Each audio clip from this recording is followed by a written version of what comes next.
Yes. Sister Ida?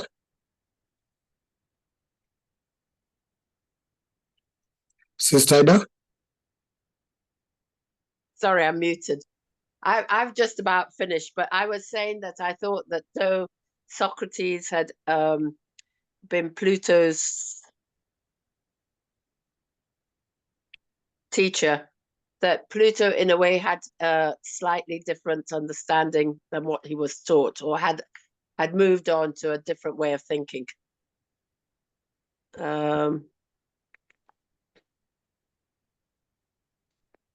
Any chance you can make it yellow? Easier to read. So I said that the end bit was what I sort of in the end decided said that that Pluto had that though Socrates thought that men were men and they didn't differ, Pluto eventually managed to even completely destroy a lot of Socrates' thinking. So that's where I got to. Thank you. Okay, thank you very much, Sister Ida. I'm sorry for what happened. Indeed, we are exploring this text, and this text is delving into what you call complex interplay between philosophy, social structure, and political power in a society. That's basically what you're trying to look at here. And it also brings very important aspect here as well on how those balances have to be achieved in a society, the issues of anarchy and everything else. So yes, let's proceed with members sharing their thinking as what you do. And we'll come up to the almost last part of the session where we'll have now general application on the context of the text to the African situation. And in line with African liberation, unification, and development, how do we apply this philosophy? What do we see here that we can apply in the continent, and how or what does it teach us about our issues and problems we encounter within the continent, and how can we apply it? Because the purpose of this writing is in order for us to be conscious and understand how we can liberate and unify and develop the continent. But at this stage, we are looking at philosophy in respect to society. We can take our whole Africa to be the African society we are looking at in this space. And how do we learn and get ways on how we can apply this and help us in attaining three things, which is liberation, unification, and development of Africa. So let me get to Brother Kamal Achunde. Comrade, welcome. Please feel free to share with us your thinking if you're in a position to do so. Brother Kamal. Hello. Hello. I'm just wondering, what have you guys started? Because I'm confused myself. You don't speak like ordinary people, you know? You're encouraging me. we are ordinary, but we are in a philosophical class, so we might appear philosophical. but it's our intention that every one of us appear philosophical, so that we together as Africans can be philosophical in regards to this struggle we are facing as a continent. Because this struggle is also philosophically rooted. So therefore, we need to have a philosophical approach in order to get ourselves out of this. And by understanding this various philosophy, you are able to understand the world in another dimension and Africa in another dimension. So yes, join the club. Now, from my background, believe you me, if you guys did not try to simplify, that part of the text, I would need a lot of dictionaries around me, to try to understand. It's either I just give up because it will not make sense. But thank you so much for. Actually, I'm just learning. Maybe just out of the language, after having simplified it, I just want to comment on the comment my brother from Nigeria gave, that the younger people would think that maybe a military coup is the best option in every African country now, as things are, with what is happening in those, military-led countries where things seem to be better off than where the civilians are. Like he said, it's true that, if that is the thinking, it might be actually a very big disaster. I've just posted something on the chat group there by, the former president of Burkina Faso, Thomas Sankara, who said a soldier without any political or ideological training is Yes. a potential criminal. Yes. That's where the disaster is.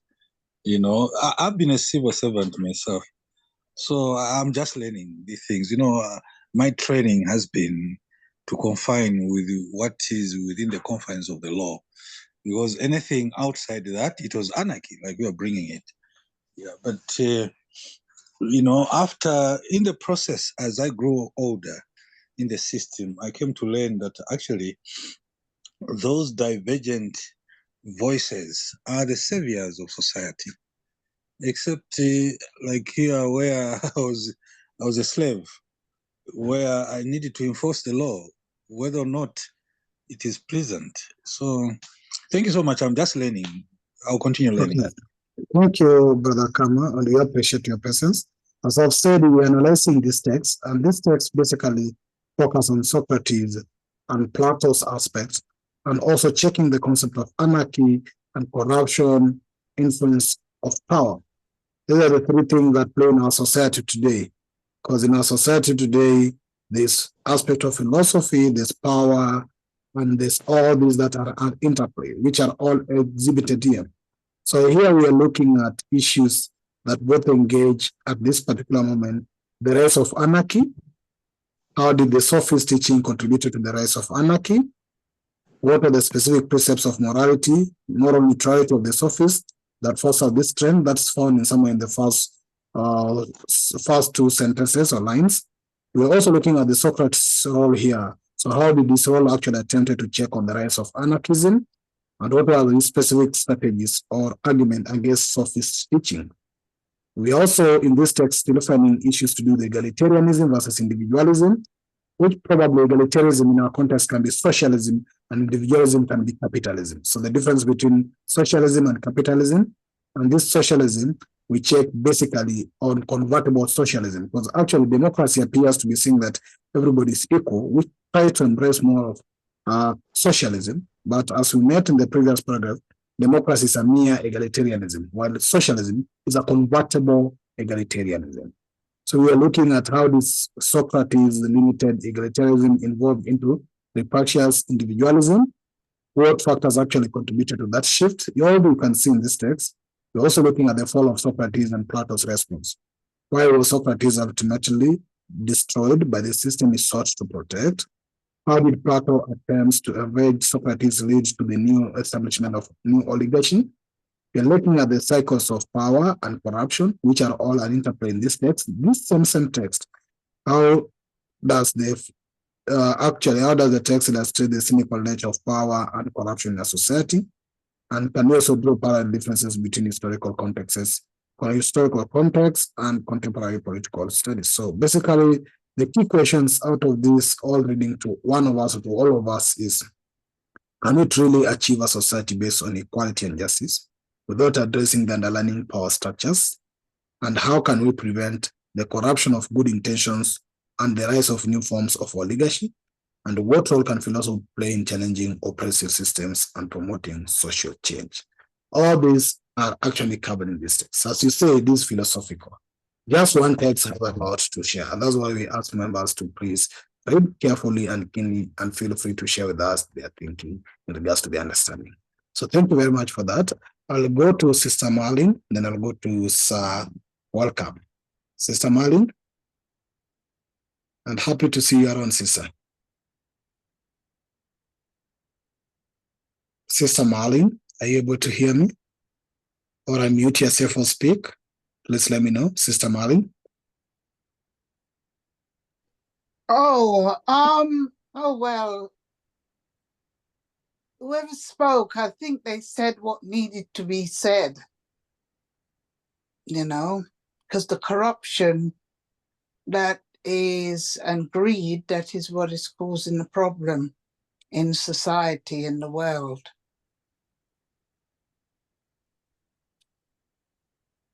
Is that okay? Okay, is that all you have to say for now? For now, yeah. Okay, thank you. Thank you very much. Actually, we have also to appreciate the presence and the consistency of Sister Marlin together with Sister Ida. Basically, we found them in this class, and this class has been going on virtually for the last almost 3 years. So we started the second round of the class about 1.5 years ago, and they were there before. And they have continued to be here up to date. So thank you very much, sisters. Actually, you've shown some true resilience towards the study of philosophy, and we do appreciate your efforts for this. Every time I think it's a new thing to you. And even you who had gone through all this in the first place, doing it for the second time appear more of a new thing again. That's the interesting part of this philosophy. So thank you very much, Sister Marlin and Sister Ida, for your consistency here.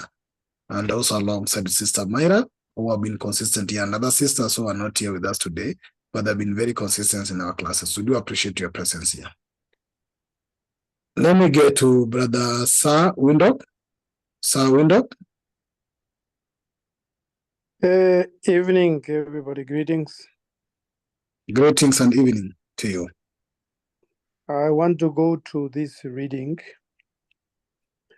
that says the system destroyed Socrates, and Socrates, soi-disant avenger, Plato, sought intent to destroy even this limited democracy. So, did the system destroy Socrates as in Socrates the person, or did the system destroy Socrates as in the philosophy of Socrates? That question might be answered by Brother Carrington. Brother Carrington can basically help members here understand what happened to Socrates, because actually this what happened to him that was very tragic. Brother Carrington, are you in a position to do that, please? Yes, thank you very much, Brother Pigeon. Historically, Socrates was seen as a problematic philosopher because he challenged a lot about the religion, political organization, and basis of Athenian society. One day, Athens fell into hard times. I don't remember why. Maybe their crops failed or they were not able to trade very efficiently with the rest of the Greek peninsula and the Mediterranean. Basically, there was a struggle of food and poverty in Athens. So Athenian authority became very sensitive, and Socrates either said or did something that was considered constitutionally illegal, and he had to be judged for it. And he was presented to court by Athenian law to a court of his peers, where he was expected to defend himself. However, because there was evidence and I think he refused to take back what he said, he was asked to, the judgment was that he drink poison. He died, basically execution by drinking hemlock poison. I think secretly he was approached to be exiled secretly, but he refused. And he decided the next day, I think, and he took the poison and died. And Plato, for a short while, was left Athens and then came back after, but became very, very critical of Athenian democracy because in his eyes, it failed to accommodate Socrates, and it actually turned on Socrates. So this is where the system destroying Socrates comes from, I think. Thank you, Brother Carrington. Sister Mary, do you want to help explain further that before Brother Window continue? If it's a question, please. If it's a question, please. Yes. I just wanted to make a comment that the way in which they made up charges against Socrates and eventually got rid of him, or he died is still the way that they treat our African ancestors. Look at Lumumba, look at Sankara. I mean, they've been consistent for centuries. That's all I wanted to say. Okay, thank you very much, Sister Mara, for that. Brother Window, please continue. So is one being want not to have a philosophy or to have a strong belief in a philosophy? Otherwise, you'll face the fate of Socrates and our African brothers like Sankara and the like. I'm just trying to think aloud. But Please, without can you share your thinking? You're saying is one what?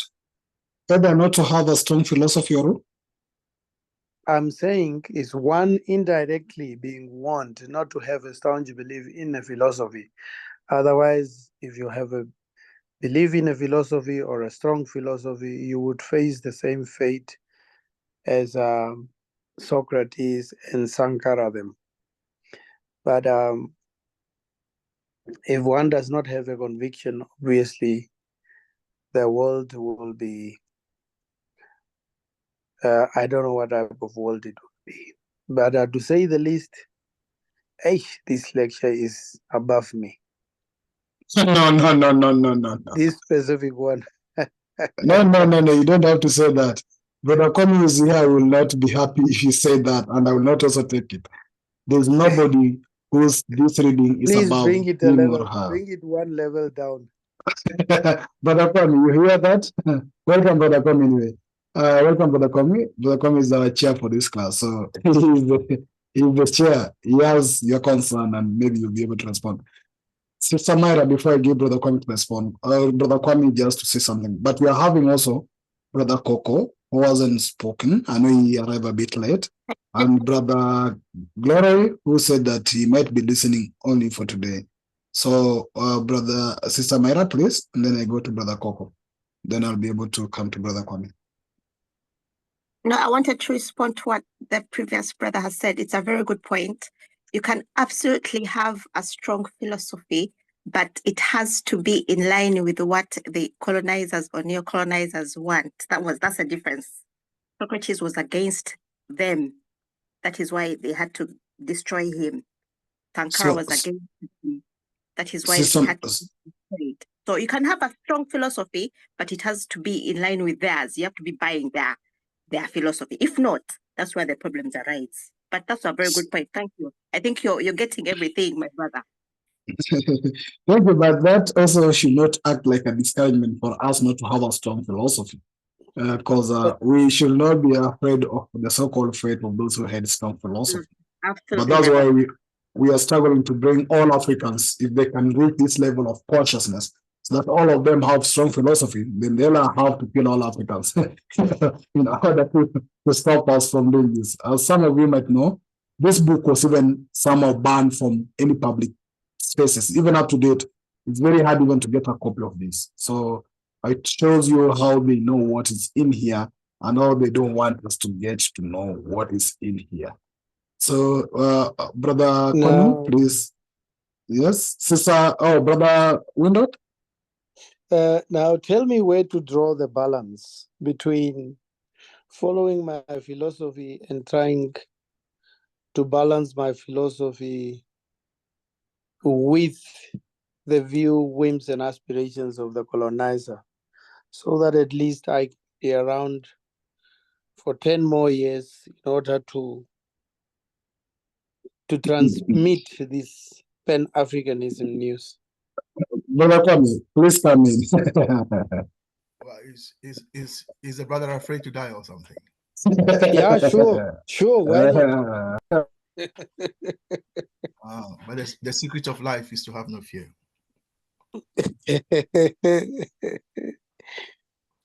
Thank you.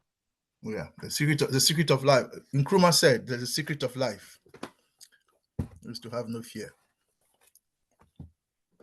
The enemy is more afraid of you than you are afraid of the enemy. So thank you, Brother Kwame. Brother Carrington, there's something on us before I go to Brother Coco. Who will be the last person to share their thing, then you can have a second general discussion, but on application part of the text. But Brother Kwame also will come in also to share with us in also detail his thinking in regards to the text. I know he was not here at the reading, but he has this in mind. Brother Carrington? It was just a comment on Brother Kwame that there have only been 2 dictators ever in human history. The first one is dictator fear, and the second one is dictator stomach. If you conquer those, you cannot be dictated on. Yeah. Oh, so the love of money for the stomach and the fear of death. Okay, thank you. Yes, yes. Thank you. Brother Coco, please feel free to share your thinking in regards to this text. I know you came late a bit, but you've been able, I believe, to have some reading or even been able to interact with this text prior to this class. Brother Coco? Thank you. Thank you, comrades. Apologies, today I was late. There was another meeting that led to this one. We just finished at 8. But that was a Sesotho language forum. So unfortunately, I couldn't invite the whole lot of you. But this is interesting here. We continue where we stopped the last time. We were talking about anarchy versus egalitarianism before. So it's back again in the frame. We're talking about subjective idealism. We are calling anarchism here as subjective idealism. So again, we are talking about the confusion between the two systems.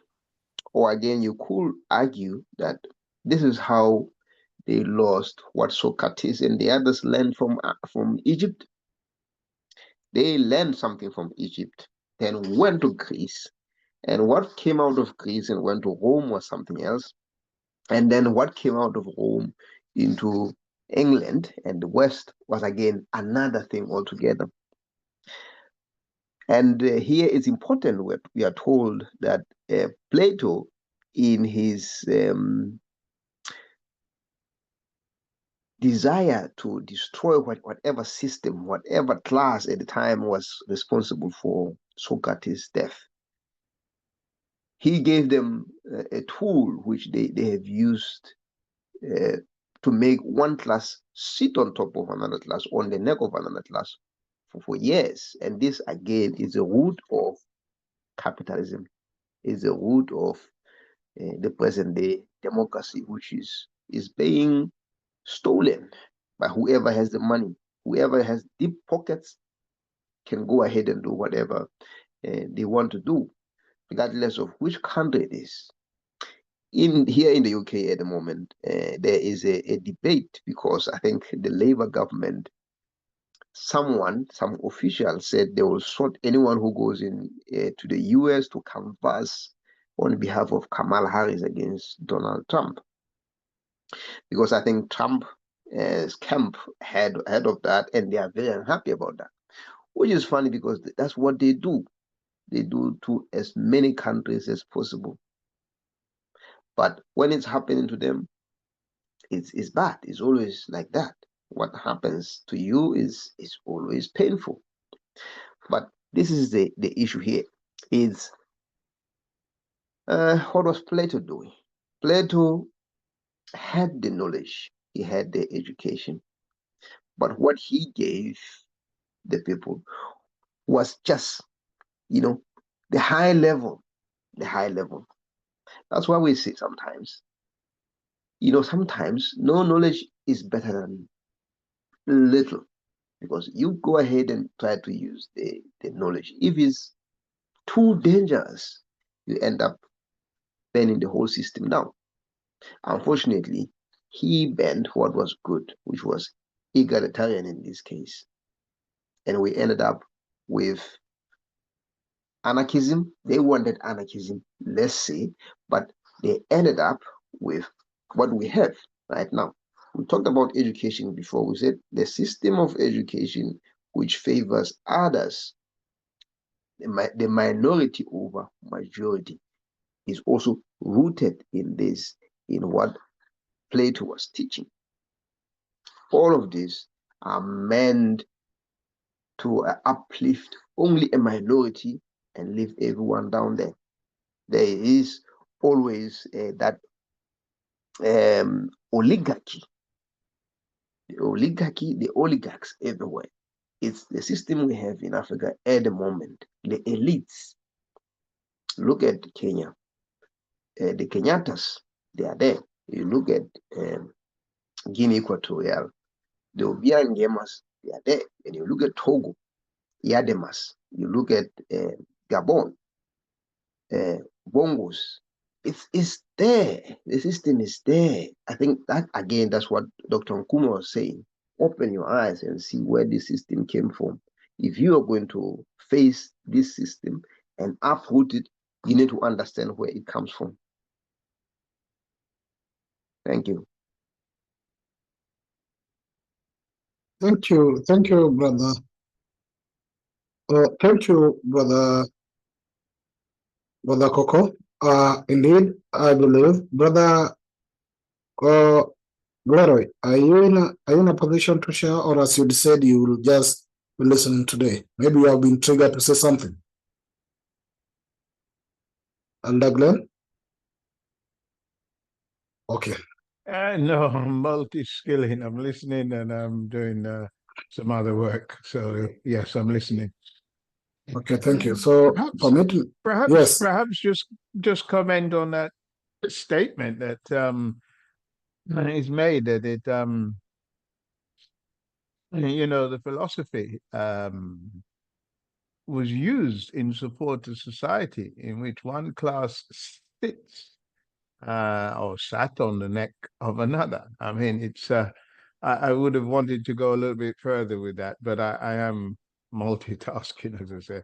I continue to listen. Okay, thank you. Brother Kwame, please join and share with us your thinking as well. And welcome. Yeah, thank you. Yeah, like Brother Glenroy, I have I joined late, and yeah, I didn't hear what a lot of us said. I heard only what I heard when I came in. So can I ask us? So remember that this chapter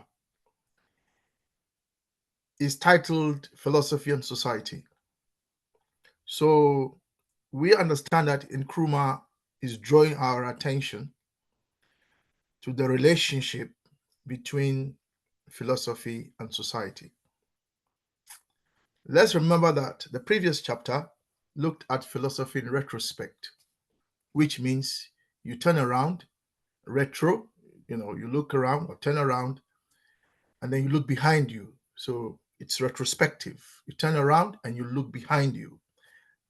As some would say, in a Sankofa way. Sankofa, I don't know if you heard about Sankofa. That's the geese that turns his head round and looks behind. So we looked at philosophy in retrospect, and then this chapter then said, okay, what is the relationship between philosophy and society? And right in front of us, we are reading what happened when the Sophists and the Socrates position clashed. So essentially, what were the Sophists saying? To summarize it, the Sophists were basically saying that as individuals in society, we must not accept any central authority, whether it is the central authority of the priests, who we remember we looked at earlier, who placated the gods on our behalf so that it will rain, so our crops will do well after the agricultural revolution, or whether it is the rule by the mercantile oligarchy. Yeah. So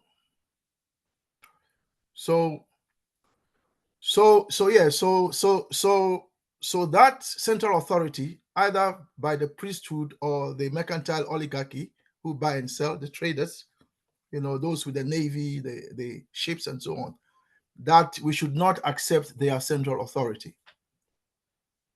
Now, if you say that, and you say that their central authority must not be accepted in terms of governance, I mean, in terms of political power, then what will happen? You will undermine the social fabric, in the sense that that which holds society together begins to fall apart. So Socrates thought that the Sophists were wrong. So he tried to then explain why the Sophists were wrong, and he used a dialectical method. Yeah. And you remember, I don't know if we read it here, but remember he took a slave in Meno, he took a slave and he demonstrated that the slave could learn mathematics. Even though the slave had never been taught mathematics by anyone, that mathematics resided within the slave.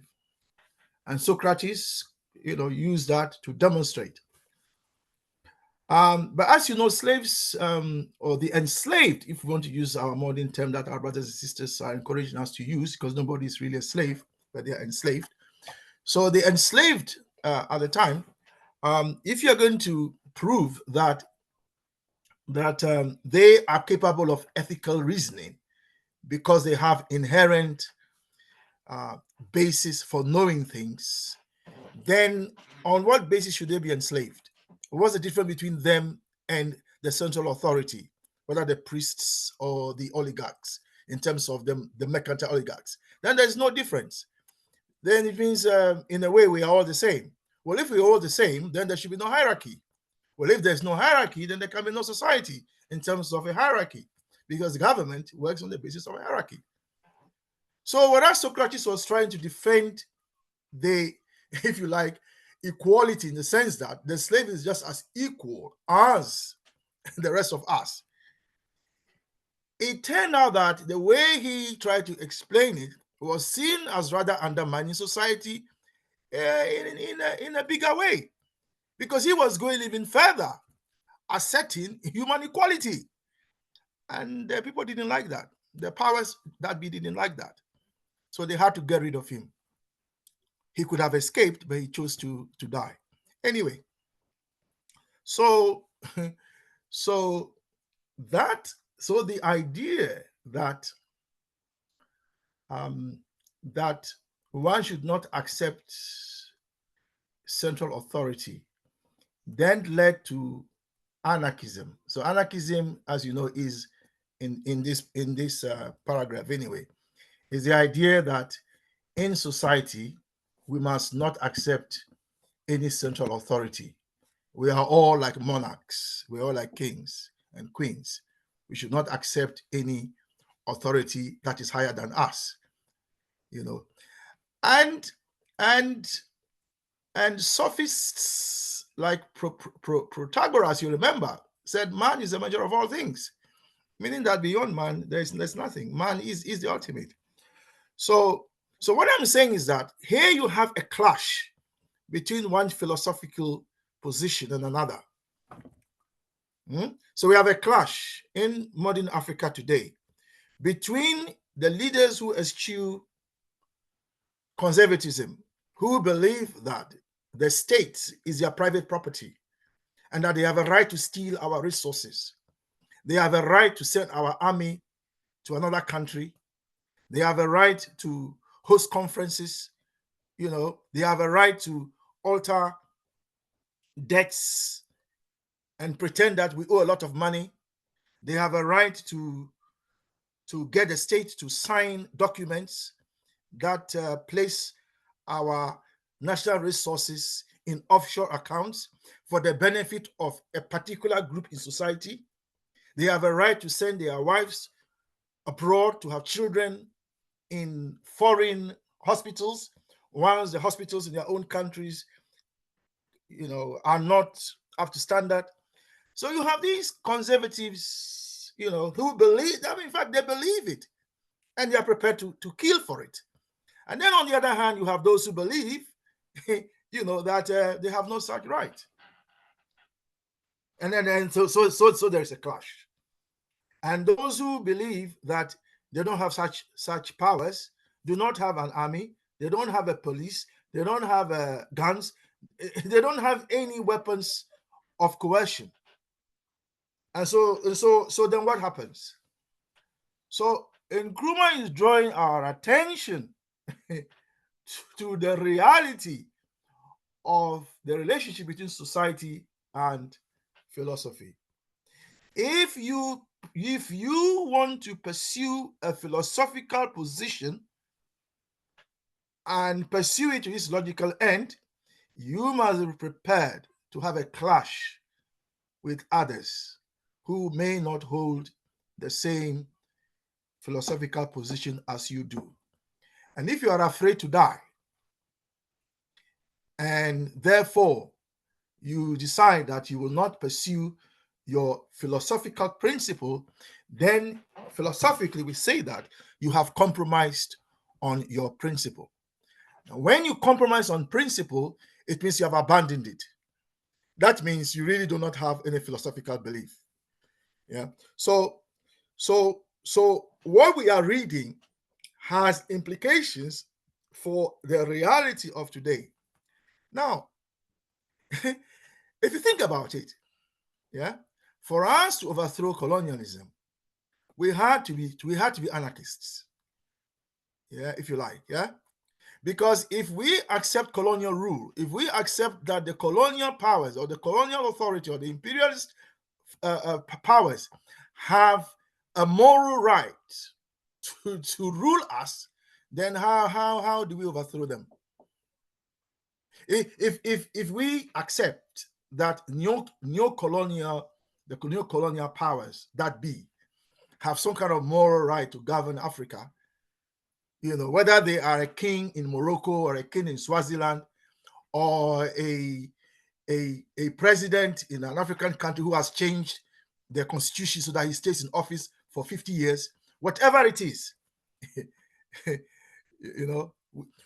whichever it is, so we must understand that this reality is right in front of us. And Nkrumah is saying to us that, look, you've got to look at the relationship between philosophy and society. Of course, we shall frame our philosophy later, which he does in chapter 4. He does this after looking at the relationship between society and ideology, because remember, philosophy and ideology are two different things, and yet they are connected. And we have to understand the difference between the philosophical position and the ideological position, in the sense that it is the philosophy that provides the tools for the ideology. The time is 8:48. I don't want to talk too much, but I'm merely drawing your attention to the fact that what we are reading, is happening right in front of us. The words may be different, the protagonists may be different, and so on. Yeah, but it's happening now. Plato, when he intervened philosophically, what was he trying to do? He was trying to create a better philosophical system that ensured that what happened to Socrates does not happen again. That was his intention. Noble intention. Someone we hear people say that the path to heaven is paved with gold. Yeah, you've heard that saying. That with good intentions. But good intentions by themselves do not mean that what you do will turn out good. You can have the best of intentions as a mother or a father. It doesn't follow that your children, despite your best intentions, will turn out the way you think. So you have Plato putting together a system that he believes will ensure that what happened to Socrates doesn't happen again. But then what does he do? The philosophical system that he puts in place in itself then creates a system that is even worse than what killed Socrates. Yes. So when we here are saying that consensusism is the philosophy that we need, that is what we need to liberate Africa, to unite Africa, to develop Africa, let us be mindful that it is just possible that it may, in our hands, turn into an oppressive system in itself, where we think we are right and everybody else is wrong. The liberals are wrong, the conservatives are wrong, only the consensus are right. This is what we are saying. We need to be mindful of that. And being mindful of that, that helps us to reflect on ourselves, to reflect on how we are interpreting the world around, to reflect on how what we are against, if we are putting forward solutions, may make it worse or make it better. Yeah, because just because something is bad and you want to change it and you have the right philosophy doesn't mean that it will turn out right. Intentions are not realities. There is something called unintended consequences. You see, unintended consequences. Unintended consequences always happen. You know, when you take an action, something that you did not intend always happens. It's just the nature of the dialectical world in which we live. So Thomas is drawing our attention to these things as we look at the relationship. Sorry, Brother P, did you call me? Yes, I wanted just to engage you further on some few points in the text so that you can also be able to highlight them. Yes, I'm happy to pause. Yeah, go on. Now, one is that from that aspect of anarchism, which you are seeing here that you have expressed or talked about, of course, it's alluded or it's connected as Sophist teaching, which actually said that was characterized by their moral neutrality and subjective idealism, inadvertently fostered a climate that could lead to anarchism. Now, how did that Sophist idea contribute to this sense of individualism or rejection of authority? Yeah, because the Sophists believe in subjective idealism. What is subjective idealism? It's saying that which is true, that which is moral, yeah, is determined by me and my private experiences, my private mind, and my private thoughts. Yeah, that is what truth is. Truth is what I believe it is. I don't care about what you think or feel. This is my truth, and that is it. So I think that is subjective idealism. The thing is that the person next door to you or the person close to you also has this belief, So if, for example, there are 10 people in society and they all believe that, then what does that mean? It means that it will lead to moral neutrality. In what sense? In the sense that no one morality can rule us as 10. Yeah, that's what moral neutrality means.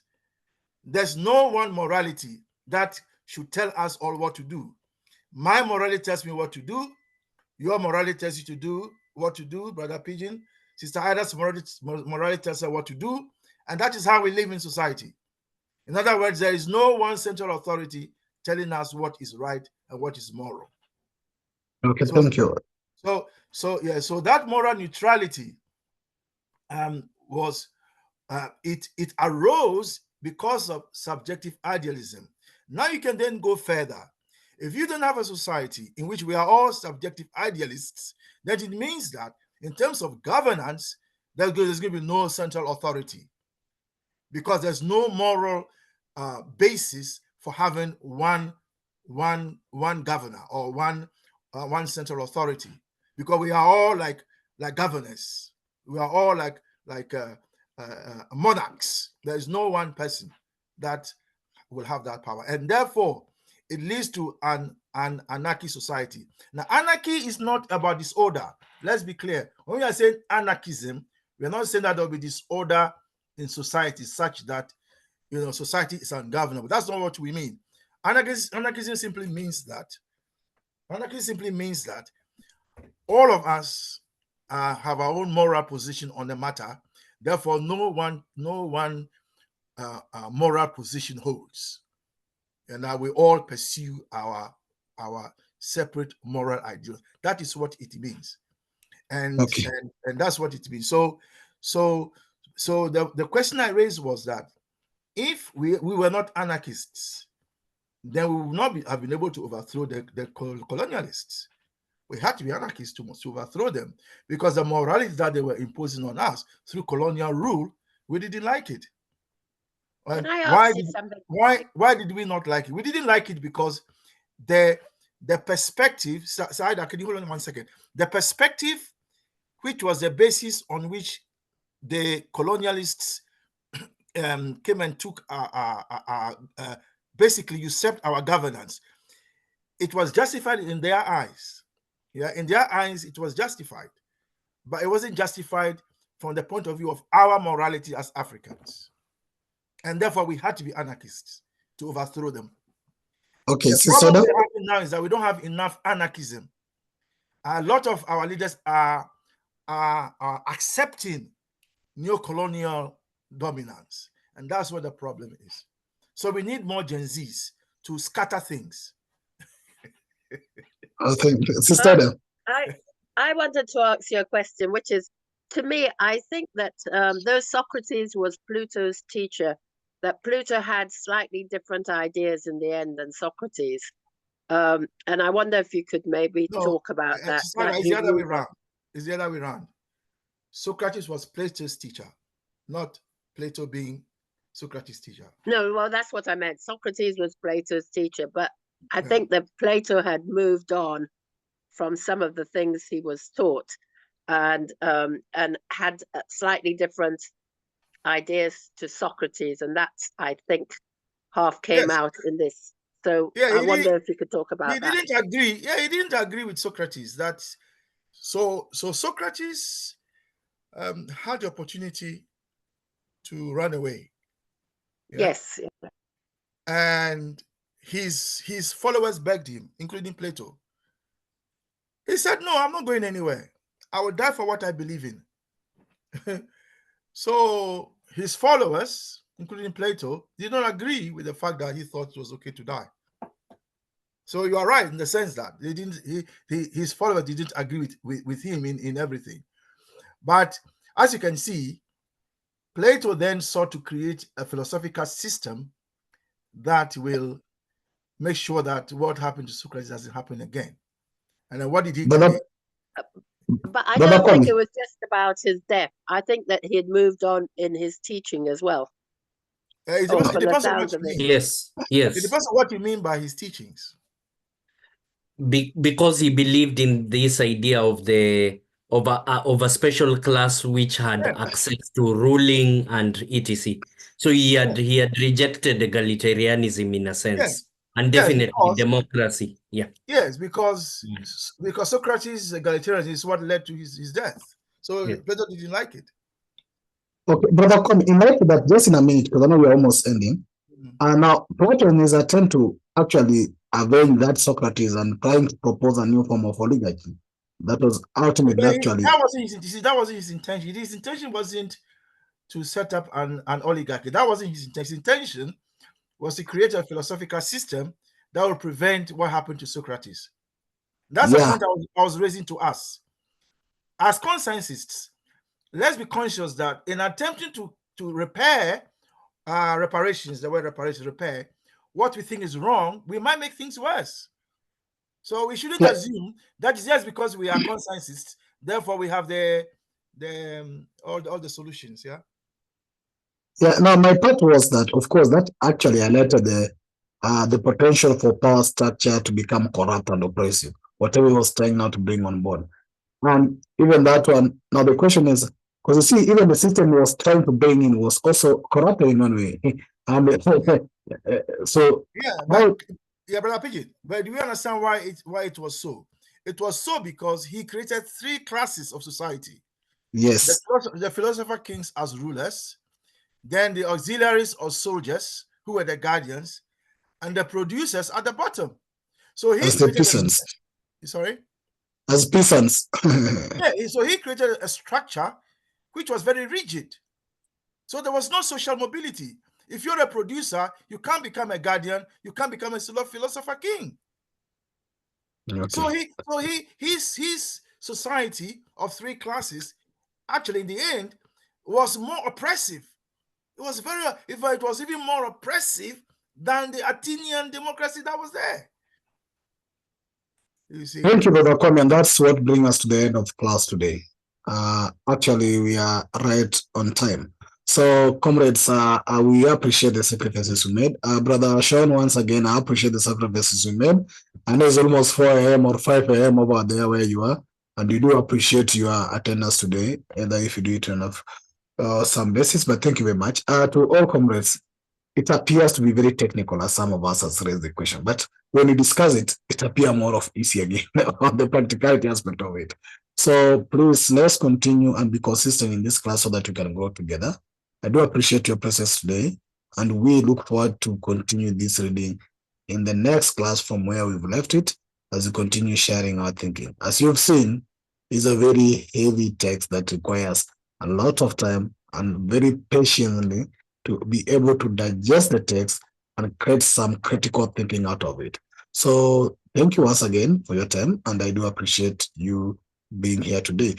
This Saturday, we will be looking at, our Saturdays, we always have our Africa unification classes. Some of you have been joining us, some have not been able to join us, but we dedicate Saturday to discuss issues surrounding the unification of Africa. And this Saturday, of course, we'll be looking at that Kazan declaration that I had shared as well. It's an emerging thing in regards to what the BRICS had, but our interest will be in what they speak in regards to Africa. And I've shared this in the chat on some of the resolutions they passed from Resolution 38 to Resolution 41 that speak specifically to Africa. We'll be able to analyze that text and see what it's all about, as it's in line with the unification of Africa. We discuss issues to do with the Sudan, the aspect of Africa solution for Africa problem. So please don't miss out our Saturday class. As we have said, we will be having our conversation on the unification and be trying to analyze the text, understand what must be done out of that. As usually, our Saturdays either to what must be done. We must be able to answer that question. But Kwame, please, in case there's any update. Can I add to what you said? After our Saturday class, we're going to issue a press release on behalf of CSG on the Kazan and BRICS. I would like anyone here who would like their name to appear as a signatory, please let Brother PG know, so that we will release the press release. It will not just be one person's name. It will be like a group of individuals who have put their signature to it. And so that we are out there, CSG is out there making a statement on BRICS and on what happened in Kazan. Thank you. Thank you very much.